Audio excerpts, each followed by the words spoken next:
प्रधानमंत्री नरेंद्र मोदी ने कहा है कि उनकी सरकार ने पिछले 10 सालों में अनुच्छेद 370 को खत्म करने, जीएसटी आरओपी लागू करने, 3 तलाक पर प्रतिबंध लगाने और विधायिका में महिलाओं के लिए आरक्षण प्रावधान करने सहित कई बड़े काम किए हैं।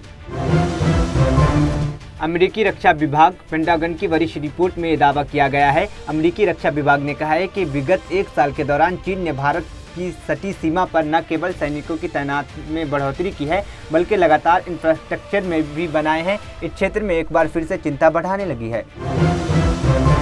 अमेरिकी रक्षा मंत्रालय ने अपनी रिपोर्ट में ये भी बताया कि चीन ने पिछले 1 साल में परमाणु हथियारों की संख्या में भी बढ़ोतरी की है। पहले के मुकाबले और अधिक परमाणु हथियार बनाने की वजह से उसके पास अब 500 परमाणु हथियार हैं।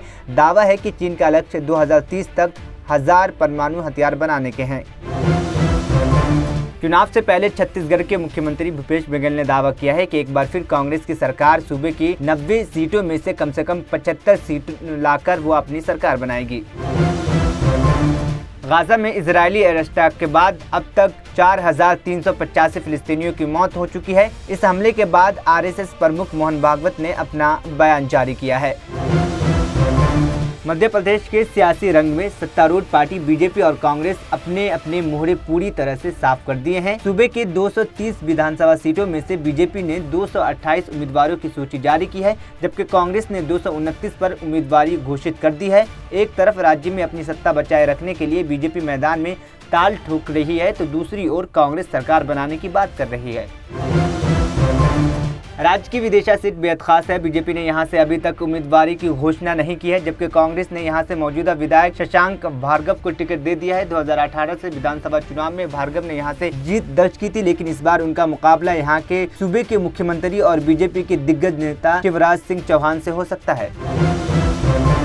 जम्मू कश्मीर के पूर्व मुख्यमंत्री गुलाम नबी आज़ाद ने राज्य में स्थिति सामान्य होने के बाद भी विधानसभा चुनाव कराने में लगातार देरी पर गंभीर चिंता जताई है। उन्होंने ये भी कहा है कि पिछले 30 से 35 सालों में पहले कभी ऐसा हालात नहीं हुआ, लेकिन ये शायद जम्मू कश्मीर के इतिहास में पहली बार है जब इतने लंबे समय से विधानसभा चुनाव नहीं हुए हैं। 30 नवंबर को राजस्थान में अधिक शादी होने की वजह से लोगों ने चुनाव आयोग से वोटिंग की तारीख में बदलाव की मांग की थी। आयोग ने इस पर विचार करते हुए मतदान की नई तारीख 23 की जगह 25 नवंबर की है। मुंबई के वानखेड़े स्टेडियम में वर्ल्ड चैंपियन इंग्लैंड को हराकर दक्षिण अफ्रीका ने इतिहास रच दिया। हैनिक क्लासन की 67 गेंदों में 109 रन की तूफानी शतक के बाद गेंदबाजी में धमाकेदार प्रदर्शन के बदौलत दक्षिण अफ्रीका ने इंग्लैंड को 229 रनों से धूल चटाई। वनडे क्रिकेट इतिहास में इंग्लैंड की ये सबसे बड़ी हार है। वर्ल्ड कप 2023 में आज भारत और न्यूजीलैंड के बीच घमासान। ये मुकाबला धर्मशाला के Himachal Pradesh cricket association stadium में खेला जाएगा। यह मैदान हमेशा से तेज गेंदबाजी के लिए मददगार साबित हुआ है। आज के मैच में भी यहां फास्टर्स की हावी रहने की अनुमान लगाई जा रही है।